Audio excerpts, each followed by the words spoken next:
that's a little bit better, a bit lighter now. So this week is Monday, so it's planning. So I'm supposed to pick 3 things from my list of stuff to do. So here, the 5 things for this quarter are work, making videos, the Sea House on the West, the studio zine, and generative handwriting. Now, because I'm settling back in, I think I'm only really going to pick 2 things, which is work, which obviously has to happen, and then I'm going to carry on with the Sea House in the West because I'm having fun with all these inks.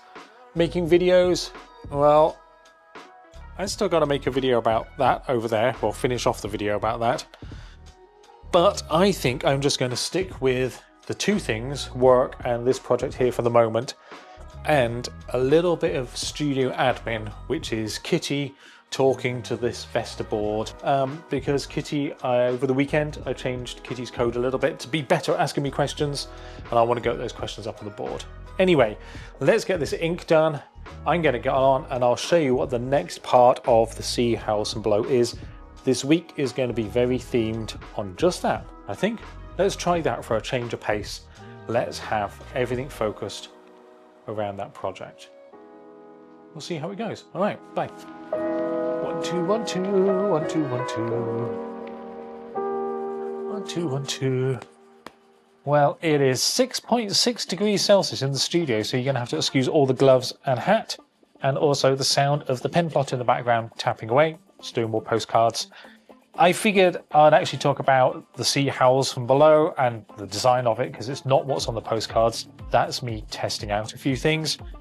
It's a lot simpler. I will show you roughly. It's going to be, let's say, a square or a circle, haven't decided which, that's going to have a dark sky, stormy sky with lots of lines. It's basically lots of lines.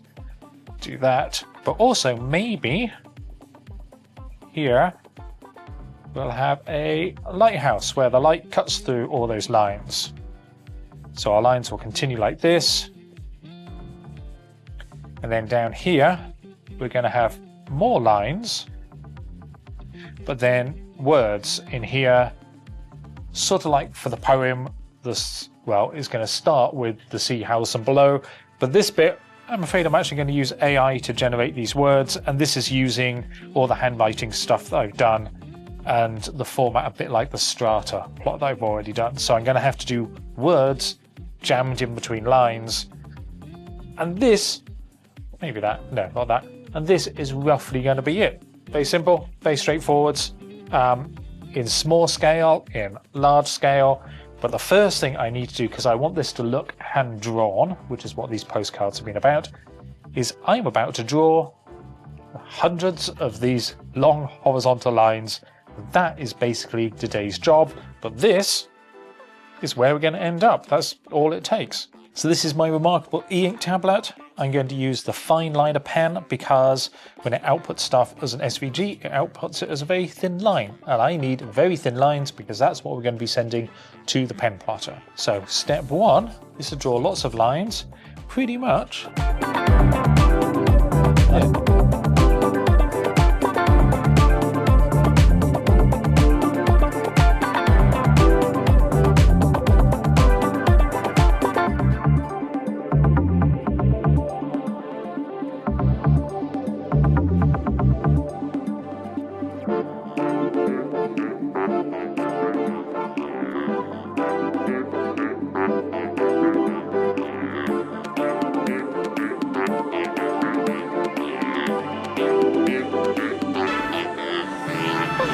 Okay, we've done a page of lines. So the next thing I'm going to do is I'm going to choose to send this page. So we've got a send by email command. I'm going to send it as an SVG. We'll talk about that at some point. Then email that to myself. There's a few little things I've noticed we've got just here with these lines. They kind of hook back at the end.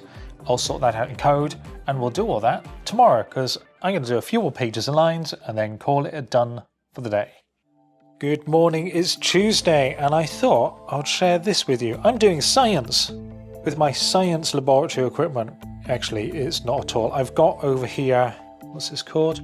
Chromatography paper strips.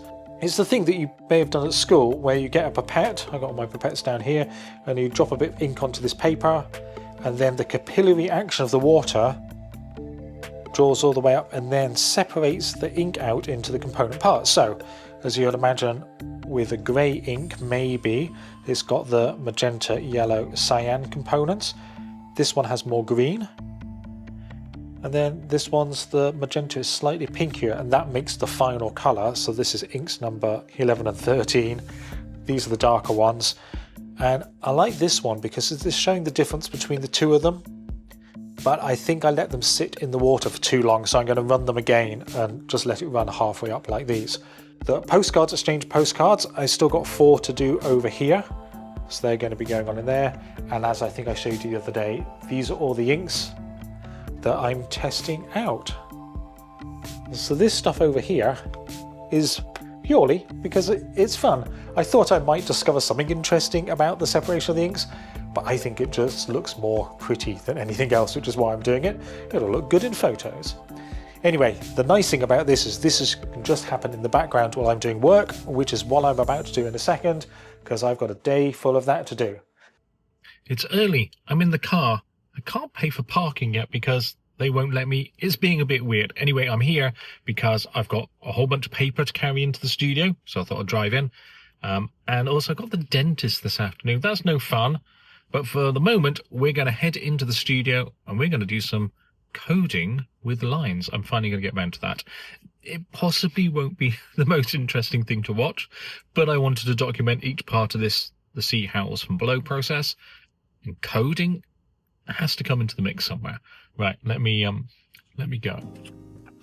I have finally managed to get Kitty, my AI, to talk to the vestaboard to ask me questions. I will make a whole video on that because it's kind of interesting. But over here I figured we'd talk about the SVGs for the see hows and below, just because it makes things slightly easier. So here I've got my piece of paper that I'm going to describe this. I know I've drawn a piece of paper on a piece of paper. That's a bit weird, but I'm going to put you up here. We're just going to go top down from now on. So an SVG file is scalable vector graphics, and all that means is that we describe it by points and circumferences or radiuses and things like that. So here's a piece of paper. This is standard A4, 21 centimeters by 29.7. And if I wanted to draw a square, and we say 0, 0 is up here, I can say, go to 5 centimeters by 5 centimeters, second point 10 centimeters 5, 10, 10, 5, 10, and that's our 4 points from a square. And if I wanted to increase the size of that square, I just multiply all those by 2, and it'll get bigger, or I can scale them down, and it'll get smaller, and I can rotate it and move it. That's scalable vector graphics. And it's all just a plain text file, so I can go, here's a path, I'm going to move to 5, 5, line to 10, 5, line to 10, 10, line to 5, 10, and then back to line 5, 5. And if we give that to the pen plotter will move here to 5, 5, go across, down, here, there, and then back off to 0, 0, and our pen plotter's drawn a square. That's basically it. All we're sending to the machine is just a set of coordinates and it draws them. So what we're doing with, you saw me the other day draw lots and lots of lines. They all look like this, and we're going to do 3 things this morning, I think. The first one is, as I said, all these points here, I've got a few lines where they hook back. I've got this little curve here that I'm not keen on. What I'm going to do is when I read in all these, and it's a text file, is go through all these lines until I find the furthest one to the right and then throw everything after that one away. So I'll throw away these points. So my line will have a nice start and end. The second thing is the lines are all over the place like this. So this one starts at 2 centimeters across, 22 down. To be able to use all these in code, what I'm going to do is move all of the points in here 2 centimeters to the left and 22 centimeters up, which takes us to 0, 0. So all of these, I'm going to bunch all of these up so they all start at 0, 0. This means if I want to put a line here at, say, 8, 20, I just take all of those points and I say move everything 8 centimeters across and 20 centimeters down. Third thing I'm going to do is I'm going to scale all of these down to fit exactly 1 centimeter across. So all the points will run from 0 to 1. So if something is 1 centimeters across and I want to move it to 10, 15, and I want it to be 8 centimeters long, so it's going to 18, 15. I take everything here that's 0 to 1, I multiply it by 8, so now it's this long, move it 10, and move it down here 15. So what I'm going to end up with is a whole bunch of artisanally hand-drawn lines that my code then has access to. I'll have a big library of them. They'll all start at 0, 0. They'll all be 1 centimeter long, and then I can, with code, put those anywhere I want on the piece of paper. I could even rotate them before I move them, so that's great. So instead of trying to use code to get my pen plotter to draw what looks like hand-drawn lines, I'm going to use code to get my plotter to draw actual hand-drawn lines. So let's sit down and do some code, like that. Well, actually, let's do it exactly like that. Okay, let's talk some code. I'll go over this quite quickly. These are the lines that have been exported from the Remarkable tablet. Let's just go word wrap. So you can see this is what we're talking about. We've got moved to this coordinate, and then we've got all these points that make up the lines, and we have like a gazillion lines down here. Now, I've already written the code that is going to process these lines. So it's kind of here. So we're reading in the file, and then this is where we're going to keep them. And now we're going to loop through all of the paths. We're going to get the points.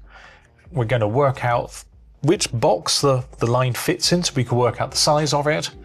We're going to grab all the coordinates, and we're going to push all these points into an array called points to keep them all.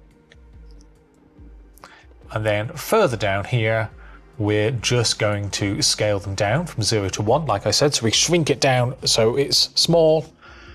I think up here is where we set them to 0, 0 that we talked about. And then the final thing that we talked about is also like a dork. Sometimes we have these hooks. So I'm just working out where the highest X point is and then cutting off everything after it. And then I've decided there's some hooks at the beginning, so I'm doing the same thing. And then we're just writing out the file. So that's basically it. I know we just raced through there, but if I now run this code here, let me grab the keyboard. So node, what did I call it? Process lines. And I type it properly. Node, process lines. Okay, cool. We should suddenly have some normalized lines over here, which is, how many of these do I have? I now have 155 hand-drawn lines that all start roughly around 0, 0. I mean, the Y position is up, down a little bit. So now that I have all these lines, we can actually do a first pass at the design. I've already written some code for this, so let's go have a look at it. It's called make design here. And basically, we've got our different paper sizes, A6, A5, A4, A3. We're going to have one pen color for the moment. This main function is just where it all goes. And we're picking the paper size, but the bit that we're interested down here is I'm giving it a border, and then there's the width, which is the paper width minus the border, the height minus the border. I'm going to step through it at 1 millimeter at a time. And just to show roughly what's happening here, if I take this line and move it out here, we're going to pick one of the random lines from our list of lines that we had. And while the Y position is less than the height, we're just going to keep stepping down and drawing one of these lines. That's pretty much it. So this is just taking all the points, we're pushing them into a new thing, and this is the magic here. We step down by 1 millimeter, and then this is our SVG, where we go, the width is the paper size, the height is the paper size, and we're just going to write out all the points. So we're creating the see how awesome below SVG file. Let's run it and see what happens. I hope this works. I really hope this works. Okay, so let's go node, spelling it properly this time. Make design. Okay, we're going to go A5. And yeah, we'll do another one. A5, we'll do another one. A5, we'll do another one. A5, we'll do another one. A5, so we should have a bunch. And if I go into the outputs folder, we will see here that we have 5 of these. I'm not sure if you can see that or not. It may look a little bit weird on the screen because it's so small, but we have 5 different designs made up of a single line repeated all the way down. That's not what we want. A lot of this is not what we want. So let's just delete this. Go back to cursor, and that bit where I took the random line, back up here, I'm going to stick that inside the loop. So every time we draw a line, we're going to pick a new random one. which is obviously much better. All right, we're going to say no, and then run it again. Let's run again. A5, we'll go again. A5, go again. A5, go again. A5, and go again. A5. No, done. Back to here, now we have 5 designs that are made up of random hand-drawn lines. So I'm going to grab one of these just to prove the point, and I'm going to send it to the pen plotter over there. So I'll have a design made of just these lines. All right, let's go. Okay, first things first, we're going to pick a color to plot with. It's only going to be a single color, so let's go with this one because it's quite a neutral one. This is number 16, and over here 16 is this color spectrum here. Those are the pigments involved. Doesn't really make much difference. So let's pop you in.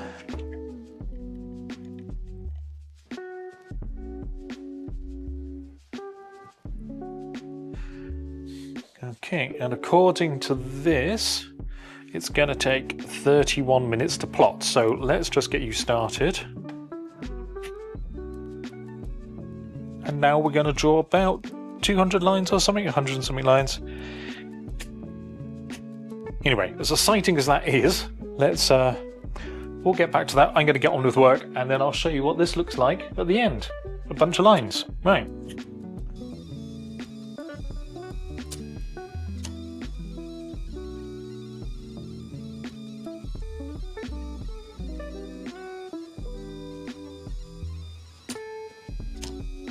Now, obviously, this is very basic.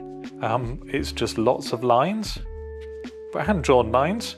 But I think we can start to see the beginning of the design that I drew the other day there. And tomorrow, we'll work on that a little bit, I think. Good morning. I've made a terrible error in judgment. Yesterday, once I finished at the dentist, I headed home and thought I'd carry on working there, which I did. But all my ergonomics and my proper glasses are at the studio. So I gave myself a huge headache, and I'm also on day 4 of no caffeine. So I just had the worst night. It's been super grim. And I'm running a little bit late, so I'll see you at the studio, see what catch-up we can do before I have to start work. All right. Because my head sort of hurts and because I'm tired, we're going to go through this really quickly. I'm going to cheat, and I'm going to use the printer over here to do a couple of test prints so we can see what it's like. But this is what's going to happen next, because, let's go around here. Because we like this is fine, but it's not quite what we want because all the lines are evenly spaced, and that's happening over here. In our code, we're drawing a line and then we're going down like 1 millimeter. We draw a line, we go down a millimeter, we go down a millimeter and a millimeter. But we're going to do something else, which is the magic that people always use in pen plotting, which is the sine wave. So with a sine wave, the value goes like it gets bigger and smaller. So if we take that 1 millimeter step and then we modify that by the sine wave, so sometimes we're going a little small bit and sometimes we're going further, then you end up with lines that kind of bunch together as the sine wave is small, and then they start to spread apart, and then they bunch up and start to get smaller again, and then they spread apart. So that's what we're going to do first. It's not what we want, but I do want to show you. So let's go get one printed out once I've changed the code. Okay, so there we go. That way up, I think.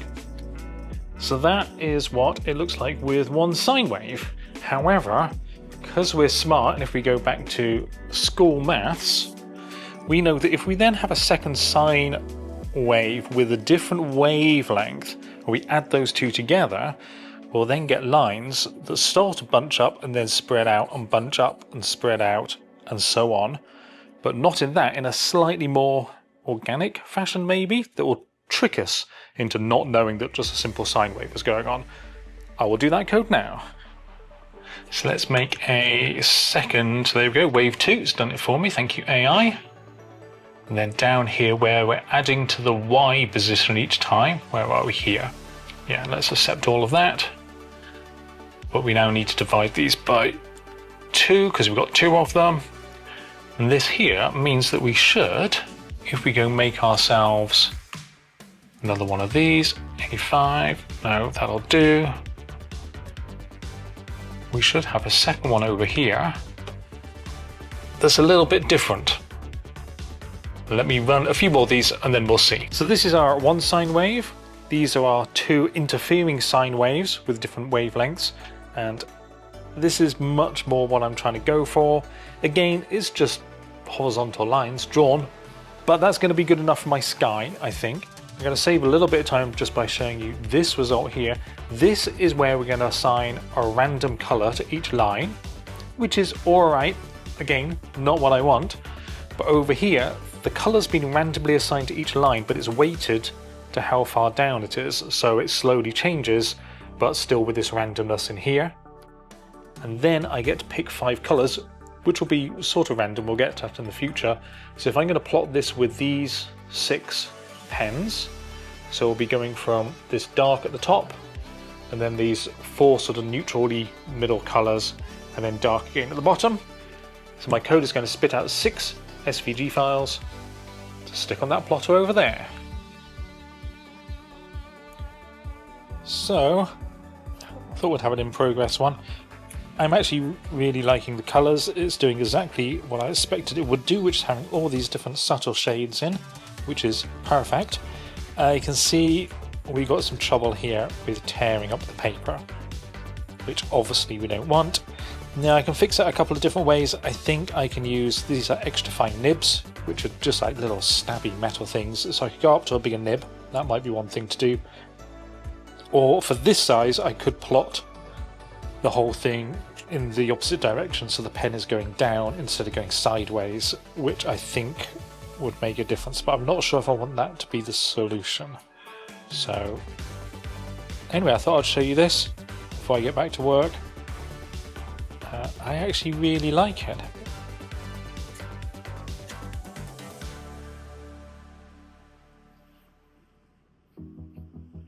Oh, hi, Dan. It looks like it's getting lighter in the mornings where you are. No, I'm just getting later because I couldn't be bothered to get out of bed this morning because I heard the wind outside. The storms here aren't as bad as they are further west, but it's still pretty breezy. It's not going to stop me getting into the studio, though, where I will see you in a moment, where I'm not battling against the wind, which is ridiculous. All right.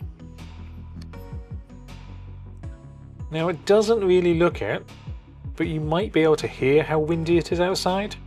It's certainly windy enough that all the builders have called it a day and disappeared off, and all the barriers are starting to blow over. I'm just dropping in a quick weather update here. The workers, all of this stuff keeps blowing down, all these dividers, so they're busy taking them all down, stacking them up and stopping them from blowing around. They've just given up work because every time they put anything down that doesn't weigh more than, well, a truck, it gets blown away. Very sensible. Right, back to wherever I decided to edit this into. Anyway, over here, there's a new addition to the studio. I'm really liking this space now. And the new addition, I'm not sure why or when I first wanted a magazine rack, but I decided I wanted something to start holding like A5 zines. So what do we got here? We got how to adult, very important. Create your own zine, Burnt Out Baby, which I've written about before. Stories of Shrewsbury, and Be Kind to Yourself. But all these here, I think it just really, I'm kind of digging the vibe over here now. But it's time for me to start work now. I've edited some of the video already. This is a little bit I'm going to tag onto the end. I had something else. What did I want to say? I'm not sure if I showed you the results from this yesterday, but here's a nice set of lines that change gradual colours from top to the bottom, which is what we wanted, and they're really quite lovely as you get anyway.